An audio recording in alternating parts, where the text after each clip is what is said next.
জুমার নামাজের ঠিক কিছুক্ষণ পূর্বেই পুলিশ কোনো ধরনের কথা ছাড়াই একদম আমাদের ইনকিলাব মঞ্চের যেখানে অবস্থান কর্মসূচি চলছিল তার মাঝখানে ওরা একটা টিয়ার শেল এবং সাউন্ড গ্রেনেড নিক্ষেপ করে।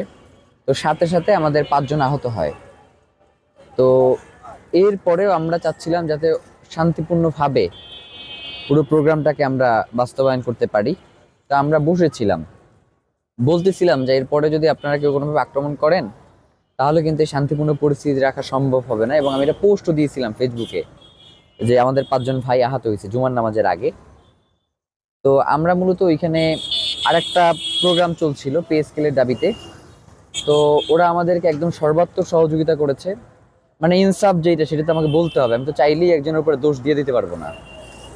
তো পে স্কেলের ওদেরকে যখন আমরা নিষেধ করছি যে আমাদের এখানে একটা প্রোগ্রাম চলতেছে, আপনারা প্লিজ ওই পাশ থেকে যান, ওরা মার খাচ্ছে পুলিশের। পুলিশ ওদের প্রতি টিয়ার শেল মারতেছে, তারপর হচ্ছে সাউন্ড গ্রেনেড মারতেছে, জলকামান মারতেছে, কিন্তু ওরা আমাদের প্রোগ্রামের কাছাকাছি আসতেছে না। ওরা একদম দূরের জায়গা থেকে ওরা হচ্ছে যাচ্ছে। পুলিশ ইচ্ছাকৃতভাবে, কোনো ধরনের ভুল না, ইচ্ছাকৃতভাবে ইনকিলাব মঞ্চের যে প্রোগ্রামটা চলতেছিল ইন্টারকন্টিনেন্টের সামনে তার ঠিক মধ্য বরাবরই মারলো। 5 জন আহত হলো, এরপরে আমরা উঠলাম না।